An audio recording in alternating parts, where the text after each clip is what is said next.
दोस्तों, citrus plants में अब फ्रूट सेटिंग हो चुका है और पौधे में बहुत सारे छोटे छोटे फल लग भी चुके हैं। लेकिन यही पौधे के लिए सबसे वाइटल समय है, क्योंकि इस समय जरा सा भी गलती करने पर पौधे में ये जो छोटे छोटे फल लगे हुए हैं ये सभी गिर सकते हैं और आपका पूरा पौधा ही बिल्कुल खाली हो सकता है। आज के इस वीडियो में हम बात करेंगे साइट्रस प्लांट्स में फ्रूट सेटिंग होने के बाद हमें क्या करना चाहिए और क्या नहीं करना चाहिए इसके बारे में। अगर आप इस वीडियो को पूरा देखते हैं तो आपके पौधे में मैक्सिमम फ्रूट्स का सेटिंग होगा, इसका गारंटी मैं ले सकता हूँ। तो वीडियो को अंत तक जरूर देखिएगा।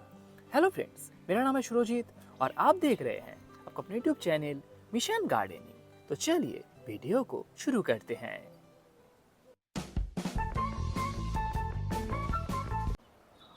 नंबर 1, सबसे पहले बात करते हैं पानी के बारे में, क्योंकि साइट्रस प्लांट्स में फ्लावरिंग और फ्रूट सेटिंग होने के बाद पानी का मैनेजमेंट जितना ज़्यादा इम्पोर्टेंट है, बाकी कोई भी चीज़ उतना ज़्यादा इम्पोर्टेंट नहीं है। ज़रा सी भी गलती होने पर आपके पौधे से ये सभी फल ही गिर सकते हैं और आपका पूरा पौधा ही खाली हो सकता है। इसीलिए इस समय आपको बहुत ही सोच समझ कर आपके पौधे में पानी देना पड़ेगा। फ्रूट सेटिंग होने के बाद साइट्रस प्लांट के मिट्टी में हमेशा मॉइस्चर को मेंटेन करके रखना पड़ेगा। जैसे कि आप यहाँ पर मेरे इस पौधे में देख ही सकते हैं। अगर यहाँ पर मैं थोड़ा सा मिट्टी हाथ में लेता हूँ तो मिट्टी गीला है, ये मुझे फील हो रहा है, लेकिन मेरे हाथ में बिल्कुल भी मिट्टी नहीं चिपक रहा। इसका मतलब मिट्टी में बहुत ही अच्छी तरीके से मॉइस्चर मेंटेन है, लेकिन ज़्यादा भी नहीं है कि पौधे को दिक्कत हो। इसी तरीके से आपको मिट्टी में मॉइस्चर को मेंटेन करके रखना है। इससे आपके पौधे से फ्रूट ड्रॉपिंग काफ़ी कम हो जाएगा। इसके अलावा अगर आपने आपके पौधे को छोटे पॉट में लगा रखा है या फिर किसी और कारण से आपके पौधे का मिट्टी बहुत ही जल्दी सूख जाता है, तो आप सूखे हुए पत्तों से मिट्टी के ऊपर एक लेयर यानी माल्चिंग कर सकते हैं। इससे मिट्टी जल्दी नहीं सूखेगा और पौधे को भी कम ट्रेस होगा। Number 2, sunlight. किसी भी फ्रूटिंग प्लांट के लिए सनलाइट बहुत ही ज़्यादा इम्पॉर्टेंट होता है। अगर पौधे को फ्रूट सेटिंग होने के बाद ठीक से सनलाइट नहीं मिलता तो पौधे से फल गिरना शुरू हो जाते हैं।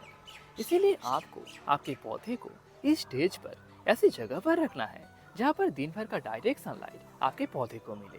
तभी आपके पौधे में ये जो फल सेट हुए हैं इनसे बहुत ही अच्छा फ्रूट का सेटिंग देखने को मिलेगा और बहुत ही बड़े बड़े और हेल्दी हेल्दी साइट्रस फ्रूट आपके पौधे में लगेंगे।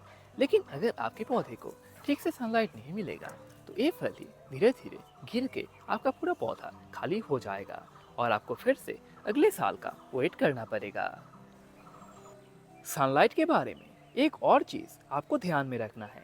अगर आपके एरिया में टेम्परेचर 40 डिग्री से ऊपर जाए तो आपको आपके पौधे के ऊपर ग्रीन नेट लगाना पड़ेगा, नहीं तो आपके पौधे में फ्रूट ड्रॉपिंग शुरू हो सकता है।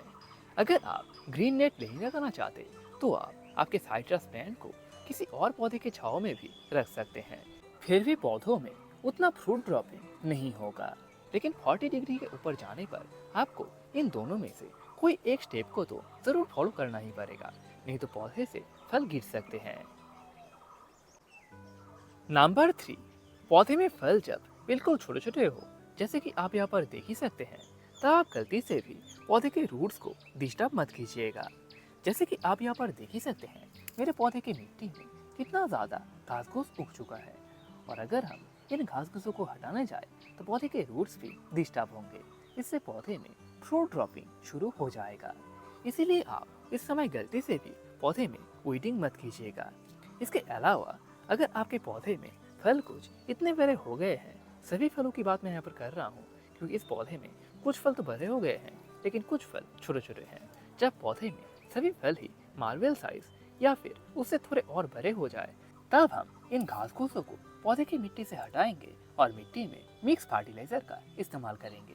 लेकिन तब तक आप पौधे की मिट्टी में बिल्कुल भी छेड़खानी मत कीजिएगा। नंबर 4, अब हम बात करते हैं फर्टिलाइजर यानी खाद के बारे में। साइट्रस प्लांट्स में फ्रूट सेटिंग होने के बाद मैं 2 फर्टिलाइजर आपको रिकमेंड करूंगा। उनमें से पहला फर्टिलाइजर है कोई अच्छा माइक्रोन्यूट्रिएंट। साइट्रस प्लांट्स में फ्रूट सेटिंग होने के बाद आप एक ऐसा माइक्रोन्यूट्रिएंट इस्तेमाल करें जिसमें जिंक, आयरन और बोरॉन हो। साइट्रस प्लांट्स में आयरन की कमी की वजह से इंटरफेरल क्लोरोसिस, जैसे कि आप यहाँ पर देख सकते हैं, पत्ते बिल्कुल पीले पीले भर रहे हैं लेकिन पत्तियों का भेंस बिल्कुल ग्रीन है, ऐसा देखने को मिलता है। इस वजह से आप एक ऐसा माइक्रोन्यूट्रिएंट इस्तेमाल करें जिसमें आयरन हो और इसके साथ साथ जिंक और बोरॉन पौधे में फ्रूट सेटिंग को इम्प्रूव करता है।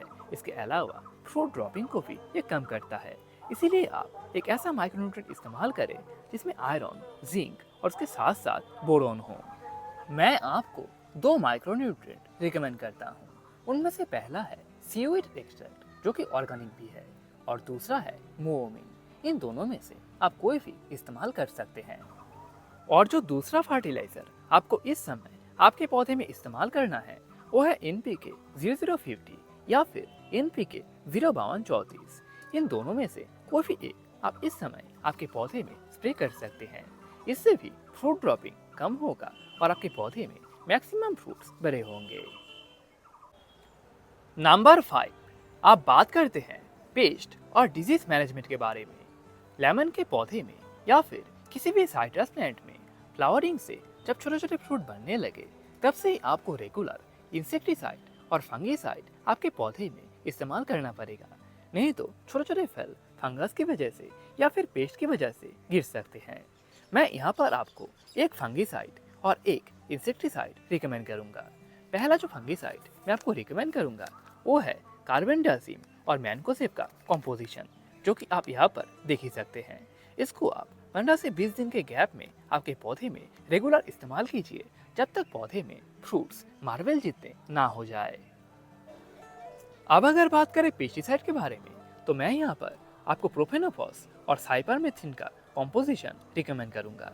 इसको भी आप महीने में एक बार आपके पौधे में इस्तेमाल कीजिए बेस्ट रिजल्ट पाने के लिए। नंबर 6, आप बात करते हैं प्लांट ग्रोथ रेगुलेटर यानी PGR के बारे में। अगर आप चाहते हैं आपके पौधे में मैक्सिमम फ्रूट्स का सेटिंग हो और वो बड़े बड़े हेल्दी बने, उनका टेस्ट, साइज, शेप सब कुछ अच्छा आए, तो आपको PGR यानी प्लांट ग्रोथ रेगुलेटर का इस्तेमाल करना पड़ेगा। यहाँ पर मैं आपको प्लानोफिक्स PGR रिकमेंड करूँगा। इसका कॉम्पोजिशन है अल्फा नेप्थॉल एसिटिक एसिड 4.5% एसिल। इसको आप इस समय आपके पौधे में स्प्रे कर सकते हैं। इसका डोज है हर 1 लीटर पानी में बस 3 से 4 ड्रॉप यानी 3 से 4 बूंद। इससे ज़्यादा आप बिल्कुल भी इस्तेमाल मत कीजिएगा। इससे आपके पौधे में बहुत ही अच्छा फ्रूट्स का सेटिंग देखने को मिलेगा। तो यही था आज का वीडियो, साइट्रस प्लांट का care tips after fruit setting. अगर आपको यह वीडियो अच्छा लगे तो वीडियो को लाइक कीजिए, अपने दोस्तों के साथ शेयर कीजिए और हमारे चैनल को सब्सक्राइब करके बेल नोटिफिकेशन ऑन कर लीजिए। इससे जब भी मैं नया वीडियो अपलोड करूंगा आपको नोटिफिकेशन मिल जाएगा। Thank you. Happy gardening.